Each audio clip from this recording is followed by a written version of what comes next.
Are you satisfied? Happy? Miserable? Are you looking for love in all the wrong places? It's time for the Michele Hughes Show, where we keep it real. Tune in daily and join our controversial topics as we talk about singles, sex, and men and women's issues. And now, the queen of relationships on the Michele Hughes Show. Always keeping it real. Your host, Michele Hughes.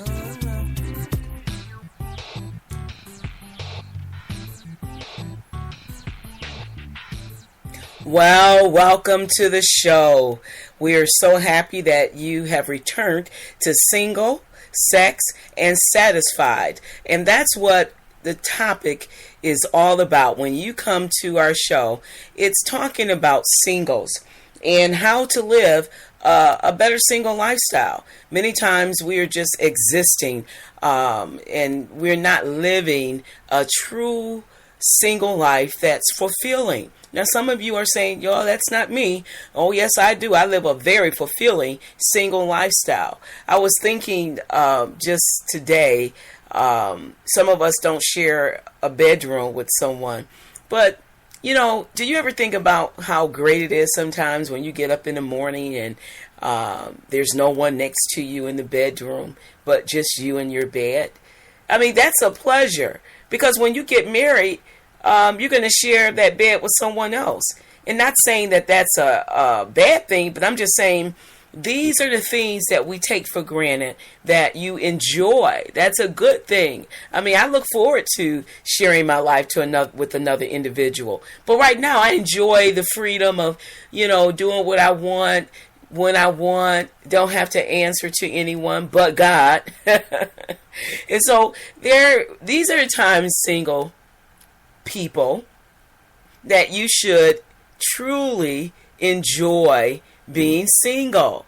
And that's why we are bringing this show. I believe that singles are overlooked because, you know, people always talk about married people, and married people always think they have so much more than you. A lot of times they do. They have a husband, they have children, grandkids, and many of us who may not have, you might be single, some of you have children because you're divorced.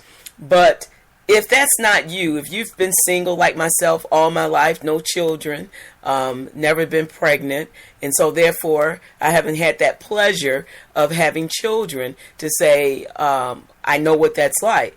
But of course, I've taken care of a lot of other people's children, and it was a joy taking care of my two nephews when my sisters went to work. I took care of their babies, and so I understand what it is to bring a baby home, but I also know how it feels to, when they come home, to give them back their kid. That was also a joy. Yes, it was. All right. Yes, it was. It was a joy to get those babies back to them, even though I loved them dearly, but that wasn't my baby. And so therefore it was nice to say, okay, you can have your baby back. But today we have a really good show. I believe it's going to help someone to understand the 10 rules of singleness. And we're going to finish off the last 5 that we didn't do yesterday. We're going to do 6, 7, 8, 9, and 10 that we're going to share with you today. Just to help you understand some of the things that you might be going through, and you think, oh, I'm out here all by myself. There's no other single person who understands my plight in life. Well, you know, people do understand what you're going through. I wrote a book. It's called The Secret's Out, Living the Pain of Conditional Love. And the foreword is by Dolores Mom Winans. And when I wrote this book, it was truly about my cousin who had been killed by her husband.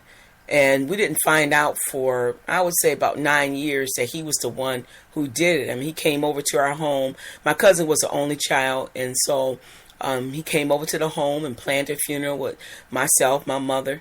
And you would have never thought he did something as tragic as he did to her.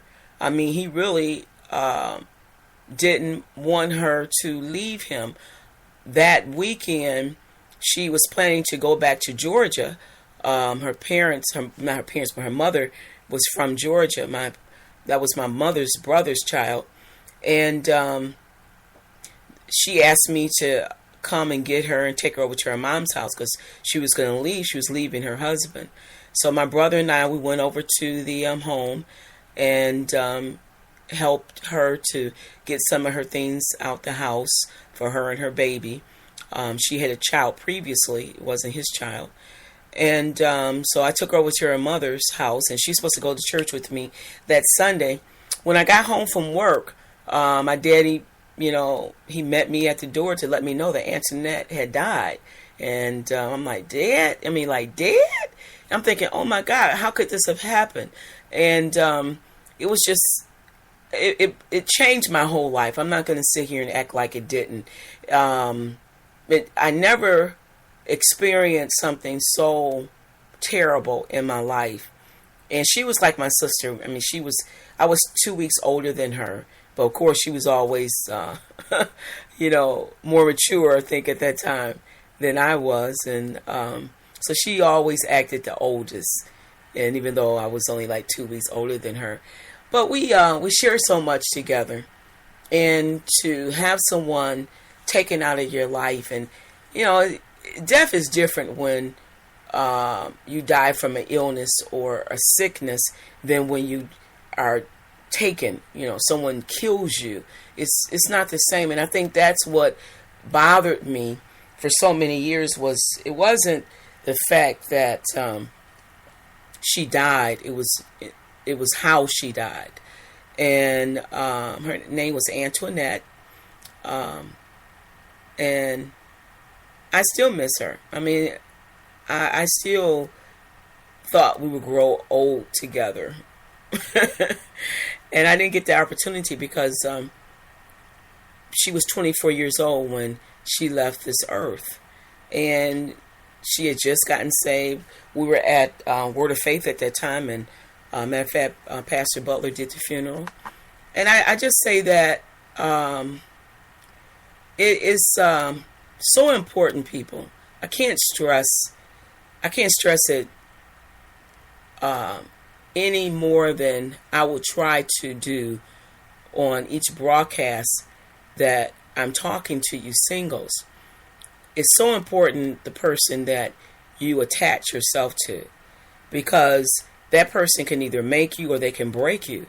And we are so quick to jump into relationships, and even these live-in relationships, sometimes we don't even know the people, and we just allow them to come into our homes, and then you find out later this person, basically you didn't have anything in common. Maybe sexually you had something in common with the person, but other than that you really didn't have a lot of things in common.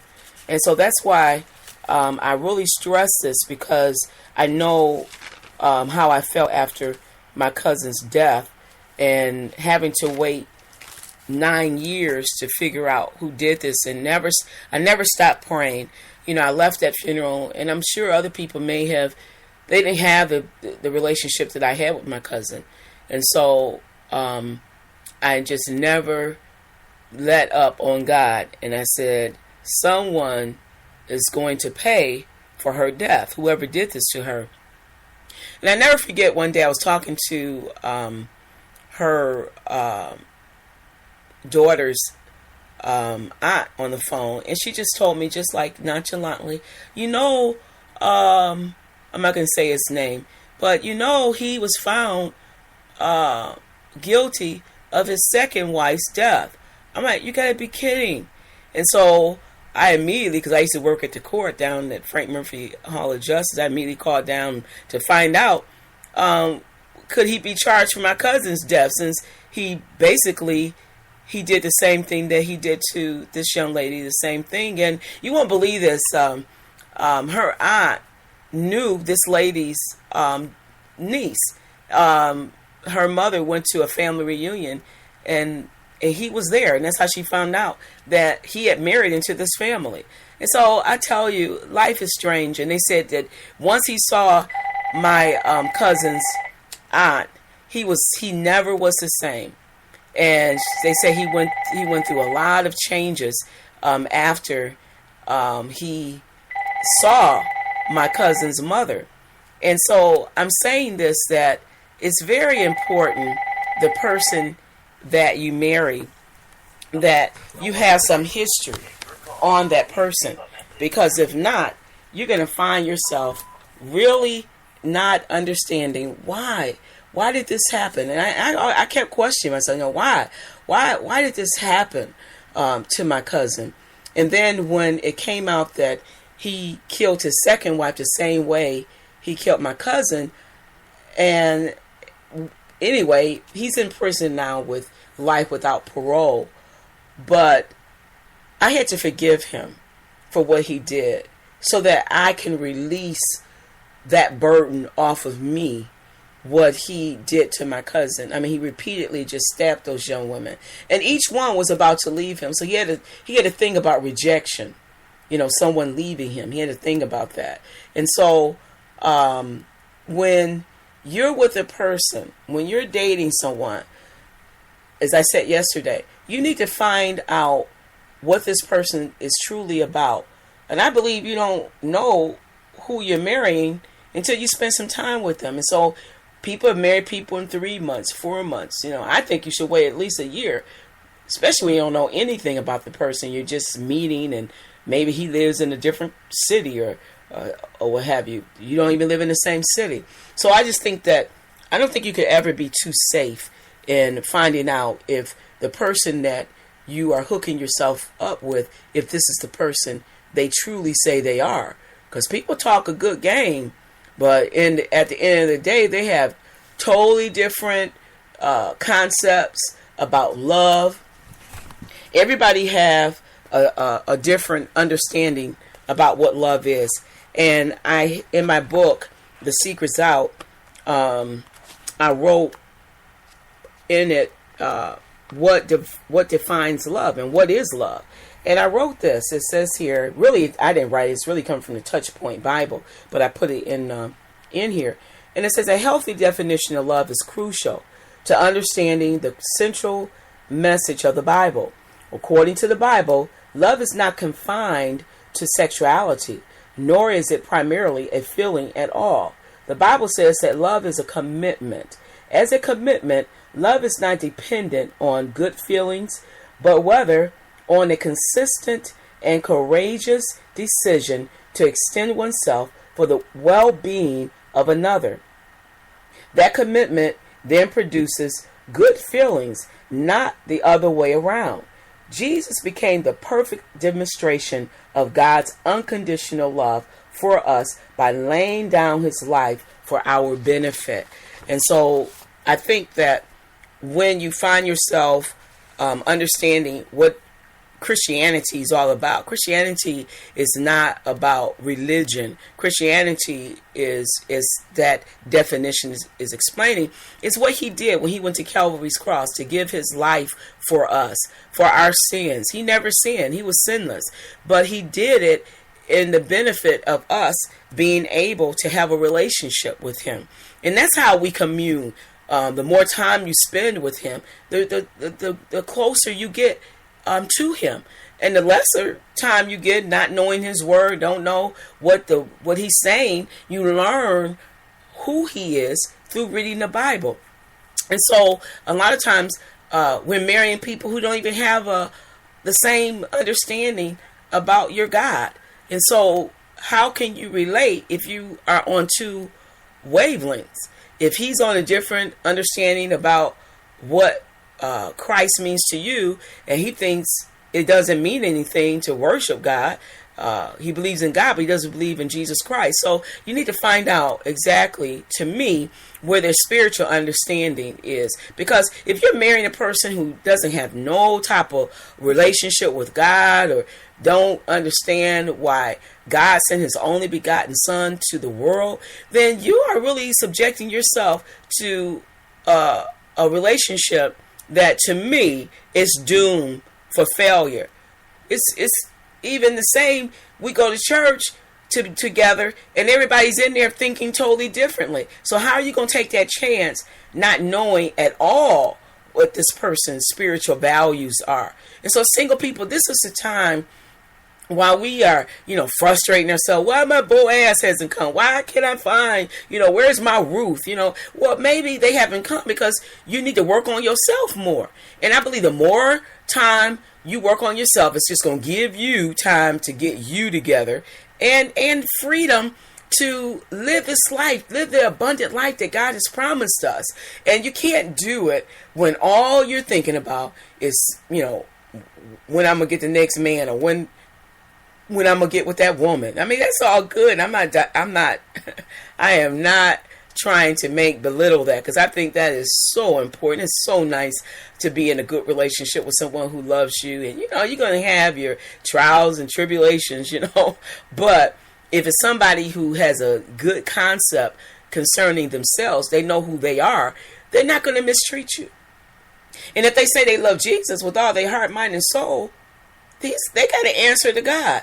So that's why we put ourselves in jeopardy when we just go out there and just meet somebody out there clubbing it up. And then you're trying to figure out, well, when you get married, he's still clubbing it up. Well, he's clubbing it up because it's not how you met him. You met him in the club, and that's where he's going to stay. And sometimes the female's the same way.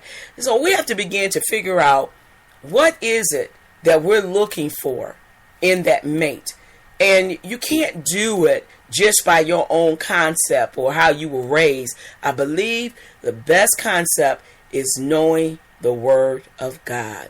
And when God gives you the Word, then you will be able to understand a lot better what you're looking for. Well, I'm going to go to a commercial break, and we'll be right back to finish this conversation. Don't go anywhere. We'll be right back as we deal with more heart-to-heart issues. This is the Queen of Relationships on the Michele Hughes Show, where we keep it real. Stay with us on the Michele Hughes Show.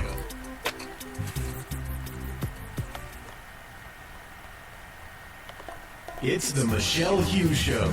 We keep it real. We talk about singles, sex, men and women issues. Come join the conversation on the Michele Hughes Show. Are you satisfied, happy, or miserable? Are you looking for love in all the wrong places? Well, tune in daily and join our controversial topic. She is the Queen of Relationships on the Michele Hughes Show. She keeps it real. Don't miss a show with Michele Hughes.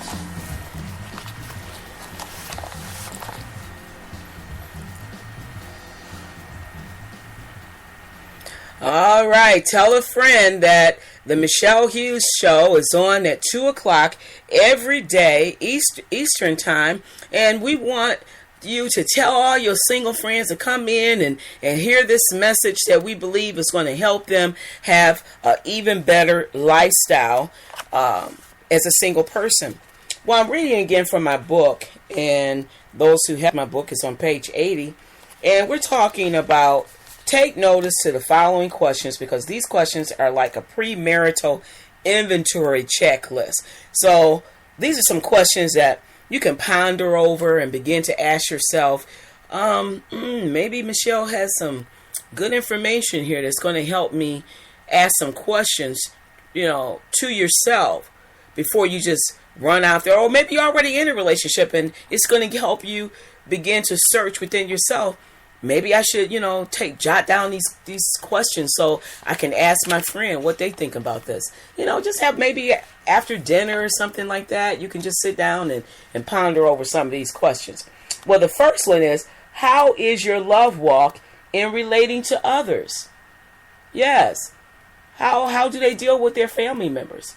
What about their friends? How do they interact with their friends? 2 is, what do you look for in building a strong relationship with a person? Everybody's not in it for the long haul. And we just stay in relationships year in and year out. People stay in, I think if you stay in a relationship longer than, 5 years, I don't think it take no 5 years. I say I wouldn't give it no more than 2. If you're still in there 2 years and somebody's still not wanting to commit, let the person go. I think it's not fair I had men wanting to marry me, but I didn't continue those relationships. I let those men go. Because I believe if you know in your heart you are not ready to commit to someone, why are you wasting your time and his time? And I'm going to tell you, a big fear of mine, and I don't know if it was a fear as much as an apprehension. I always thought, well, if I marry this person, what happens if Jeff comes along and he looking good and I might want him? I'm just being truthful with you all. That was, I mean, you especially when you're in your 20s and you're marrying early, and that's why marriage is not for everybody, especially when you're young. Yeah, you got to get some of that stuff out of you. And some of us, we jump in there, we get married, and then we out here in adulterous affairs. So at least I'm truthful. At least I thought about it before. I'm like, I don't know if I could commit to these men. Because if I commit and then things don't go the way I think they should, or I'm looking across the table, I'm like, oh, yeah, good looking guy over there. Wow, but I'm married. It shouldn't be like that. So I'm happy that I'm older. I'll be older getting married. So I've gotten all that stuff out of me, okay? Anyway, number 3 is your intended mate a truthful person or a liar? Oh, man.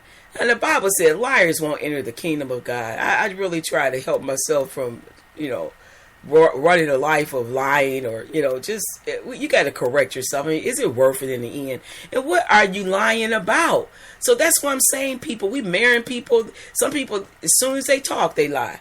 Every word come out their mouth is nothing but lies.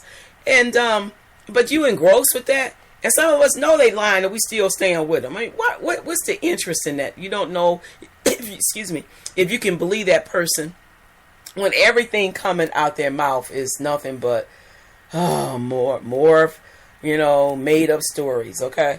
4 is this person fitting of you developing a wholesome relationship? You gotta look at the whole picture. Is this person capable of you really truly having a wholesome relationship with them? Are they going to be pitfalls? Sure, it's always going to be things you're going to have to work on, because as I said yesterday, no two people are the same. But when you begin to develop that relationship, does that person have the chemistry to keep your relationship with your personality and his personality going? That's what basically that question is saying. Number 5 is, you must be honest with yourself concerning, should you really marry this person? I mean, you got to ask those questions. Don't ever not ask that question. It's better for you to ask it while you're single than to get into the marriage and realize, oh, I got to dump this guy. I mean, he's doing nothing right. Or, oh my God, everything he does is just out the box. So why put yourself in that position when you can now begin to say what you desire? And you got to pray, because you don't know everything. You don't know everything about yourself. I mean, I still pray. I mean, I'm getting older, but it doesn't mean I know everything about everything. No, you got to go to God and ask God. Seek God. Pray to him. And let him give you a peace if this is the person you should be with. And don't let the outward exterior, or maybe they might have things that you want. I mean, let greed get you in a relationship that money is not going to fix the personality. I mean, they can have all the money in the world, but if that personality's jacked up, you're going to be in a jacked up relationship. That's all I'm going to say on that question. Okay, number 6 is, do they have a relationship with God? Now, if we're too afraid to ask that person, do they have a relationship with God? It's obvious they don't have a relationship with God. But there's a lot of people go to church and don't have a relationship with God. I remember a preacher said, he had been preaching for, a number of years, and he was just giving his life to the Lord. So you don't know what people are doing. You don't know. That's why you got to spend time with the person. You don't know by the conversation of things that they will want you to do. That's the reason why you're giving it some time. Okay? Number 7 is, do they read the Bible consistently? Well, how are you going to grow therein to know what God's saying if you don't even study the Word of God? Number 8 is, are they an active member of a local church? Where do they fellowship? Are they even in church? Have they ever been in church? Do they have a pastor? If you're a Christian, now right now I'm talking to Christians, okay? And those who want to be a Christian. Some of y'all need to be a Christian. Maybe after the show, you'll give your life to the Lord and you'll become a Christian. But you got to find out where they fellowship if you date them. And if you're dating them and then you find out they don't have a church, then I remember one guy came to a church where I used to fellowship. He said, listen, you women, y'all out here talking about y'all want a man. Go out there and get him saved. Well, some of y'all, if you want a man and you with men, if you want a woman, go get him saved and then bring them back in before you marry him. But get him saved first, okay? And then spend some time with him to see if they're going to stay saved. Okay, number 9 is, how do they handle their finances? Now, see, everybody's not good with finances. I mean, my mother and my parents, they were very good when it came to money. They didn't really spend. I ain't going to say I'm that great with finances. I've gotten better because I like spending some money. Yes, I do. I love shopping, and I'm not going to sit here and say if I had $1 million, probably $1 million of it would be spending something somewhere. I enjoy it. Yes, I do. But you have to also take care of home. Why spend your money up and then you come home, your furniture is outside? I mean, that's not wisdom. So you have to use wisdom in everything. Okay, number 10 is, do they tithe and give donations? If they're not a tither, don't give no donations or whatever. I wonder how much they're going to give to you. Because if they can't give to God, you better question that. Okay? Now, I hope that helped you all a little bit to understand that when you're in a relationship, you got to have some consistency in who you're marrying. You got to ask yourself some questions. If you don't ask yourself some questions, I mean, you can ask yourself more questions. I just gave you those 10, but you can ask yourself more questions, because the more questions you ask yourself, you're going to begin to ask them. And then it's nothing wrong with being inquisitive in a relationship. If a person is looking at you like, why are you asking me all these questions? You ask these questions because I'm getting to know you. And right now, I don't know everything about you. So it's going to take time for me to understand whether or not me and you should be together. And the only way I'm going to know is by spending time with you and asking you questions that concern me. And everybody's questions might be different. I just threw those out. Well, we're going to continue talking about the 10 rules of singleness. And I believe that we all should have some rules and some things that we live by. Because if not, you're going to fall for everything. Everything that you would imagine. You're going to end up just settling, not questioning certain things. You just allowing yourself to be taken. And that's what you don't want. You don't want yourself to be taken by someone who you should have never even looked at. That's number 1. Well, number 6 is from yesterday. Let me go over the 5, those who are just tuning in and you maybe didn't tune into the show yesterday. Yesterday, I'm going to go over real quick the 10 rules of singleness, and we're going to start at number 6 today, but right now I'm going to give you the first 5. The first one was learn to have a personal relationship with God. 2 was learn to be your own best friend. 3 is learn your weaknesses. 4, learn your strengths. 5, learn how to love others unconditionally. And number 6 is learn how to deal with your pain. As I was discussing earlier, my biggest pain was the death of my cousin and dealing with how she died. And, we thought, I thought she had, when she called me up and told me she had gotten married, she eloped when got married, didn't tell nobody. And that's the first thing. Watch people who wants you to run and get married real quick. Sometimes they're hiding something. So women, when men want you to get married quickly, especially the first 3 months, remember this. If you don't remember nothing else I've told you today, they're hiding something. And then when you do that, you better make sure you know a whole lot about that person. Now, some of you all get married quick because you already been with the person. Some people have lived with people for many years, and now you went ahead and got married. I'm not talking about those situations. I'm talking about you just met the person. You don't know anything about them, and now they want you to jump up and get married. And that's what my cousin did. She really didn't know him. She didn't know a lot about him. She had met him at school. She had started going to Wayne State, and she met him there, and she liked him, and they liked each other, and they got married. And so in that, and the way she died, it caused me a lot of pain. I remember when it first happened, I couldn't go back to work for 30 days because I was a typist at the time at Frank Murphy Hall of Justice. I was working in the criminal division, and I knew I was the one who typed up all the warrants that came in, so I knew I was going to get her case. And I just couldn't deal with it. I didn't want to see anything I didn't want to know anything at that point. What happened, what he did to her. How I found out was a friend of the family, he worked in homicide.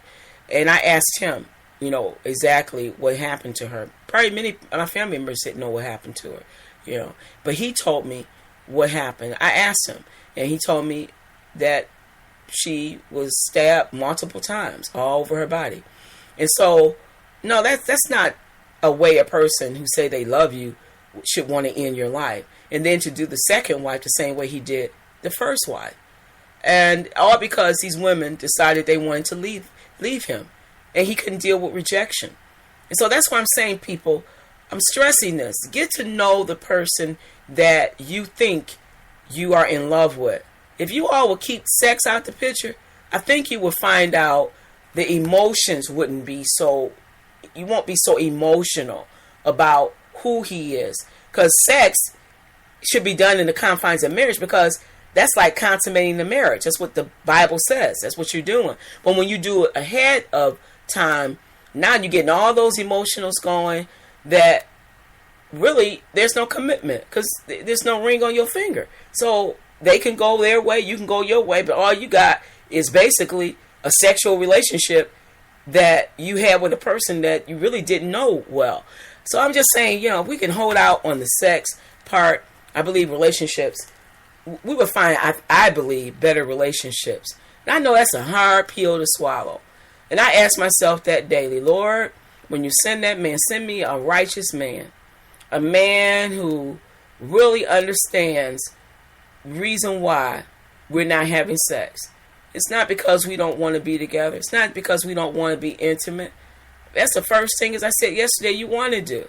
Is be sexual with that person you love. You want to share that. You want to show them how much you love them.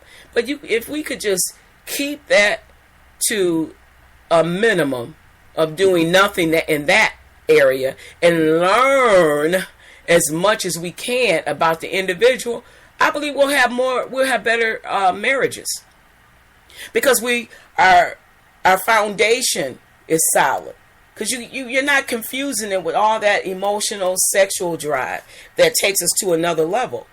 And it takes you someplace that you shouldn't go that soon. It's too soon to get all emotional, all hyped up about this individual. And then next thing you know, you in love. And men, they different. They wired different from us. They can have sex and they don't have that same attachment as women have. And some women are like men. They don't have the same attachment either. But if you know you wired that way, that's the first thing you need to be letting go until you get to know that individual. Okay. As I said, number 6 was learn how to deal with your pain. And pain is pain from I hate to call it bad situation, because I believe every relationship that you've had in the past is a learning experience. Something that you had to learn because you found yourself involved with that person. So if you take from it, not just the pain, but what did you learn from it? Did you go back and see some of the areas you could have changed, but that you should not have ever gotten into? Maybe you should say, this time I won't ever date someone who maybe has a temper, or I will look into how they deal with, certain situations. I know that that's a pet peeve of mine. So I'll make sure that they don't have that habit, because if they have that habit, I know it's going to be down the drain, because that's something I just cannot live with. You got to find out the things that you know that you can't live with. And if you know there are things you can't live with, well, how are you dealing with those areas? If you deal with it in a more solid way, where you're not getting all caught up in the moment, but getting caught up in who that person is and what they're bringing to the table, you'll find yourself evaluating that person on a different level. You'll communicate better. I just believe you'll have better conversations. I know, thinking back on when I was going to marry the gentleman, as I said yesterday, who was the engineer, I had to understand that he came at a time when I was just getting over my cousin's death. I think it was a year prior to him coming. And, when he asked me to marry him, of course I had apprehension. I didn't know who at that time had killed my cousin. It was just terrible.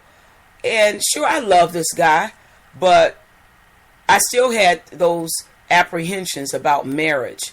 Not because I didn't see my parents in their marriage as long as they had lived. At that time, when my dad died, they had been married for close to 51 years. And so I've been around a lot of people in marriages, and no marriage is perfect. So if you're thinking that marriage is going to be perfect, forget it. No, it's not going to be perfect. But what I'm saying is that I had to deal with some intricate things that I was dealing with on the inside.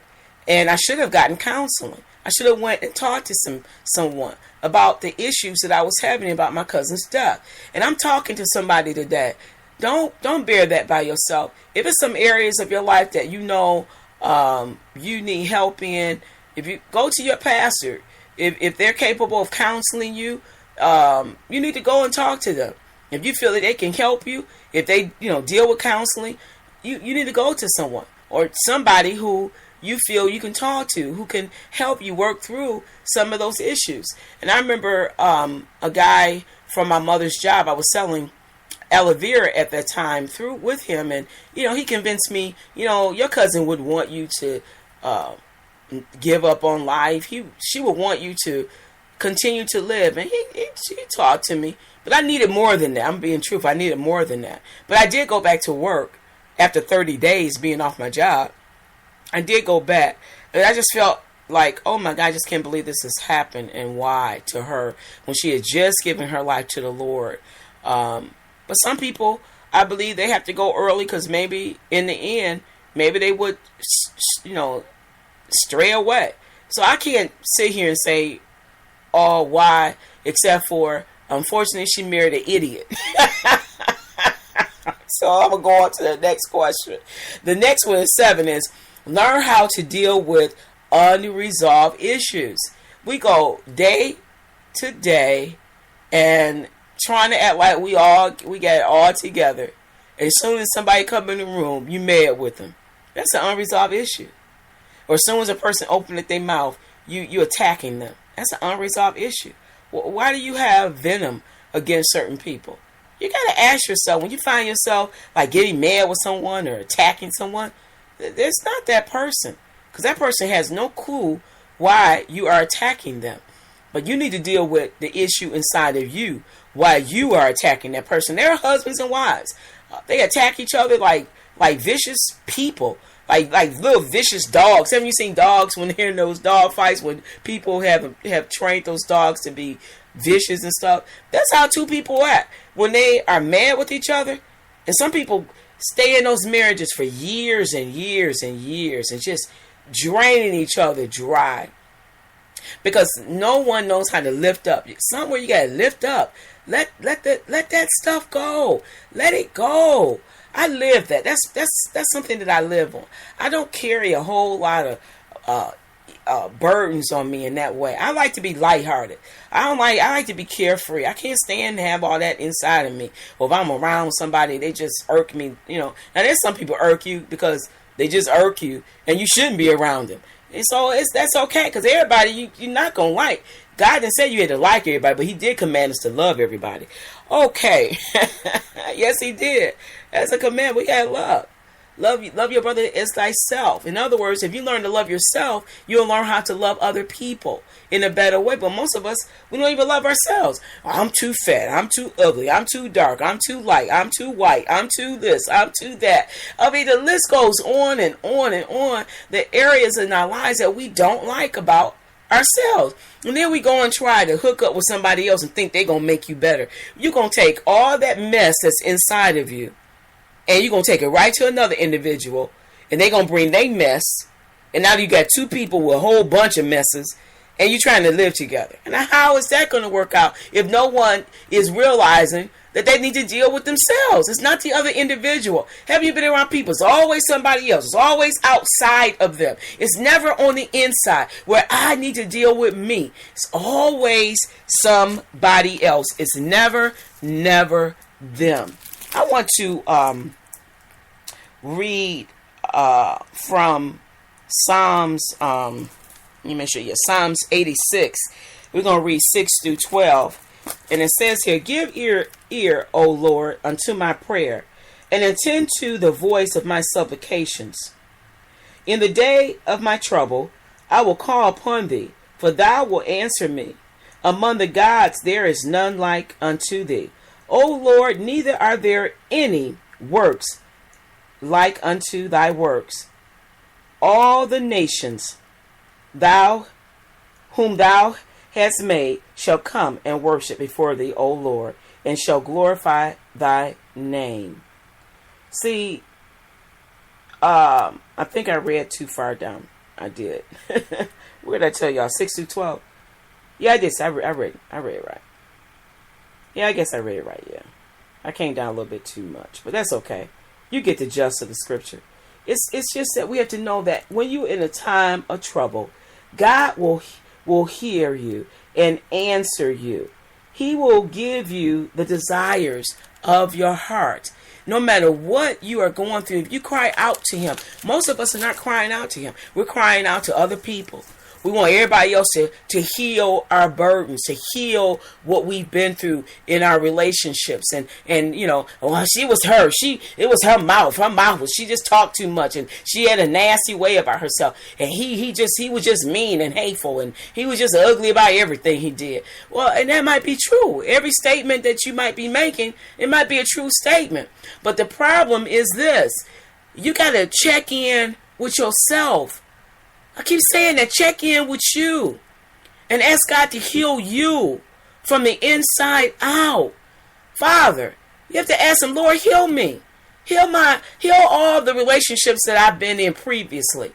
Heal where the people have scarred me, where I've been scarred, tried to give my best, and the person took advantage of me. Ask God to heal you. And I believe that's the only way that you will be able to find yourself in a better relationship with somebody else. But it's not going to come when all you're doing is holding on to all the scars that you felt someone did to you, or people never give back to me. I'm always giving to other people, but nobody gives back to me the way I've given to them. Well, let me say this to you. No one's going to give the way you give, because it's you. No one thinks the way you think, because it's you. You have to you have to tell yourself that all the time.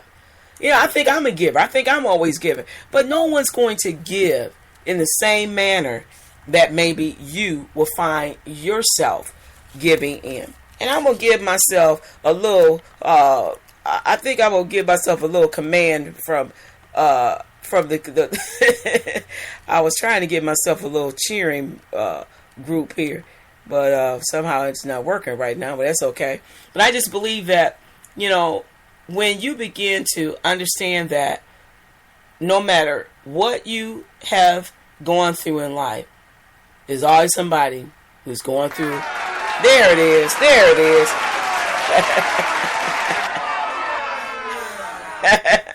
It came a little late, y'all. Sorry. My keys wasn't working. That's why I need an attendant, right? I need somebody to help me. But anyway, I'm doing it all right now, but not for long. But I'm saying that yeah, you have to begin to look at yourself and understand that no one's going to be like you. There's no two people who are identical. Even twins, they have a lot in common, but God made everyone with a unique personality. We're all different. Every single one of us. There's nobody, you can come from the same womb and you could be in a room and each child will talk different, have a different way of looking at life, the way they analyze things. So you never look at an individual like they have to do what you say they must do. Because people only going to do what you see. And if we can ever get to that point, is accepting what you see. If you don't accept what you see, you're going to get you're going to get from them what they're producing. And if you don't understand that, then you are basically, you have your eyes closed and you are envisioning something that is not true. Because people are who they are. Either you accept the whole package or you are just living in this world that's not real. And I believe sometimes we go into relationships thinking, oh, they're going to get better. Oh, he's going to change. Yeah, they do change. Sometimes they get worse. All right, let's go on to number 8 is learn how to deal with your resentments. We all have resentments about, maybe as a child, maybe you thought, well, they got more attention than me. Oh, yeah, they always did this, or they got this, or they, it's always resentments that we have in the back of our heads that if you keep, feeding on those resentments, you know what happens? They become a part of you. And I don't care who comes into your life, they're going to be a part of your resentments. Same thing with pain. Same thing with hurts. If you don't get rid of those things, it just becomes a part of who you are and a part of your personality. And that's why no matter where you go, you carry those resentments with you. And people pick them up immediately. Because as soon as you open up your mouth, you will find yourself, you'll attack people. Have you been around people, no matter what you say, they will attack you. Or they never see your point of view as being valid. Everything you say is challenged because they just don't like you. And because I don't like you, I'm going to challenge everything you say. Because you get on my nerve. I don't like you. And that's really what they're saying. I don't like you. Half the time, it's not because they don't like you as much as they don't like themselves. Because there's no reason why you have to go through life and just having animosity towards everybody who doesn't agree with you. Because in life, it's just how it is. Everybody's not going to agree with you. Then what? So, but you always going to have somebody who will understand what you're saying. And if you get an understanding, that's all that's required. Is that you get an understanding. They don't have to just, bow down to you and just say, yeah. Everything you say, yeah, yes to it. No one's going to do that. And if they are, then basically you're controlling them. Why would you want to be in a relationship that you want to control someone, the way they think, the way they walk, everything is being controlled by how you live, how you think, what you do. In those relationships, to me, it's like a sinking duck. And even the person, after a while, will find themselves feeling like they're crippled from just being ruled and dictated to day in and day out. Because that's what it is. It's almost like a dictator telling you how to think. Okay, go wash your teeth.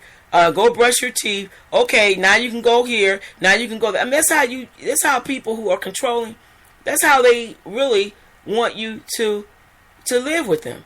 In other words, you stop thinking and you just do everything I tell you to do. And those people, somewhere in their life, someone did something to them or how they were raised, and now they are determined that nobody else will have a break without them telling them what to do. And that's not a good life. That's not a good life. And number 9 is learn how to put your past behind you. If we can ever get to the point where we can just, forget about all those things that happened to you in your past. Begin to live anew, a refreshing, let God refresh you from the top of your head to the soles of your feet. Let Him begin to just regenerate you into a new person where you just feel free. That's how life should be lived, free. And no matter how you live, you're still going to deal with problems and, issues and challenges that are going to come to you. But you don't have to let them just get you so, constipated. Don't like you constipated. You constipated. You gotta go take something. Let me get unconstipated. Get unconstipated. That's not a good word, but you get my drift. In other words, get set free from all that baggage. It's just some people are just so bogged down until every time you look at them, they don't even look refreshed. I want to feel happy and just free to be able to love unconditionally. And I know that the person that God sends into my life, I believe they're going to have the same understanding in the sense of wanting to be free and not bogged down. Now, we're not going to think alike. We're not going to do things alike. But I do believe you can have that in common. Yes, you can. You can get with a person who's not all bogged down with his past, or maybe he's been married before. Let that part of you go. You may still have children and things like that. I believe you should take care of your children. I think you should befriend your children. You should have a life with your children, but you don't have to let your ex rule you. Because some exes, they just be ruling those men and women, and they still, it's almost like they still married, and that shouldn't take place. I think you should have a relationship with your ex. There are people who just they get divorced, and it's like, you gone, and all I got is my children. I don't know what took place in those marriages, but I think it's sad when you can't have a relationship with your children's, dad or mom. I think you should have at least a cordial relationship with them. Now, in my family, we kind of invite the exes. Where they come, they bring their husbands, wives, We all become one big happy family. So, everybody's different, but that has happened in my family.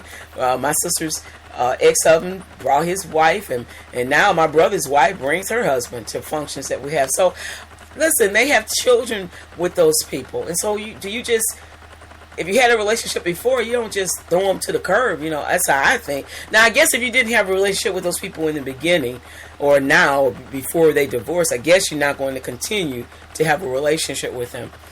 And the last one is number 10, is learn how to live the abundant life. Oh, if we ever can get to that place, living the abundant life that God has promised us, to live free, live with love in your spirit.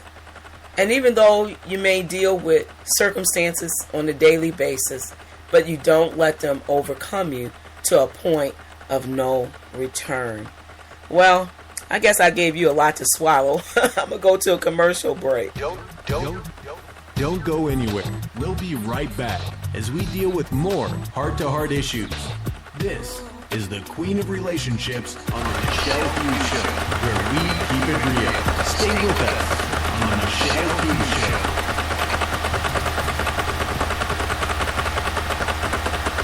It's the Michele Hughes Show. We keep it real. We talk about singles, sex, men and women issues. Come join the conversation on the Michele Hughes Show. Are you satisfied, happy, or miserable? Are you looking for love in all the wrong places? Well, tune in daily and join our controversial topics. She is the Queen of Relationships on the Michele Hughes Show. She keeps it real. Don't miss a show with Michele Hughes.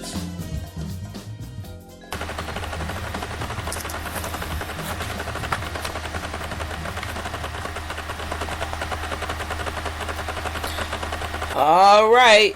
Yes, you are listening to Michele Hughes, and I'm here to help you singles understand how to live a better life with yourself. And I believe that when we begin to live a better life with ourselves, then we will have better relationships. And when we have better relationships, what's going to happen? you're going to find yourself being free to love other people. You see, love freely, love from your heart, love knowing that whether that person gives me anything back in return, I am choosing to love people unconditionally. And when we can get that concept in our hearts, in our minds, I believe we're going to have a better world with people who will begin to say, I want to live a free life. Well, I'm reading from my book on page 147, and it says here, in choosing a mate, a person should allow the Holy Spirit to lead and guide them to that right person. There is no way the mate chosen through the Holy Spirit will not last until death do us part. Relationships emerge out of many levels of thinking. Here are some examples. A is, she's cute or he's fine. B, they make good money. C, what a great body or shape. D, beautiful hair. Oh, I love that bald. E, he or she is an intellectual. F, they are educated. G, he or she is very spiritual. H, he or she goes to church. I, he or she is very affectionate. J, they have a wonderful voice or smile. K, what a sense of humor. L, he or she is very loving. M, great skin tones. N, perfect skin color. O, they are very mature. P, they have a lot of wisdom. Q, they love children. R, he or she is very family oriented. S, they are a hard worker. T, they are financially secure. U, they are very loyal. V, they have integrity. W, they are very understanding. X, they believe in being committed to a person. Y, they are truthful and not a liar. Z, they are very romantic. See, I said here, in finding the right partner, you would want to choose a person who will love you for who you are as an individual. You want to avoid attracting into your life the spirit of Judas. If you remember in the Bible, Judas betrayed Jesus. It is important that you stay away from people who have a need to belittle or put you down to make themselves feel great. You do not want to fall in love with a person who feels insecure with who they are as a person. If I don't leave anything else with you today in concluding the 10 rules of, what did I say? 10 rules of, what are we talking about today? 10 rules of singleness. If I don't leave anything else with you today, I'm going to leave this. And that is, being single is the best thing that could happen to you. Because this is a time that if you give yourself the opportunity, that you will begin to really get to know you and love yourself. And God can only teach you how to love that inward person on the inside of you. Our parents did a good job in raising us, but it takes God to really teach us who we are as individuals and who He has created us to become in this world. And that's why if you don't spend some quality time alone, away from all the noise that goes on each and every day of our lives, around your friends, your family members, you have to take out some quality time just to be with yourself and God. Because during that time, He's teaching you the things that you should be doing with yourself and how to make yourself a better person. And I'm stressing that because I think we innately go after people to make us who we are when we should be working on ourselves as individuals. And when we begin to work on that inward person, then it's less for that other person to have to make up for the deficit that we don't have within ourselves. And that's why we get mad, we get, just can't get along with people, because we are expecting too much from other people to give to us as a person. And I believe that you should be a giver. Each person should give to each other. But when you have to give them almost everything, because they need so much, they're so needy, just so desperate for everything that you have to give to them, then you're going to find yourself in a relationship that's going down the hill, that's not going anywhere. So attach yourself to people who understand what it is to be loved, and also to give back that love. Because if they don't know how to give back that love, I only can tell you, you're going to be in a relationship with a person who all they're going to do is keep beating you up, and always wanting. Well, listen, it's really been real. I want you all to come back tomorrow, because we have some more things to give to you on tomorrow. And remember, we keep it real. Thanks for tuning in to the Michele Hughes Show. Join us daily for more hot topics with the Queen of Relationships. Always keeping it real. See you tomorrow on the Michele Hughes Show.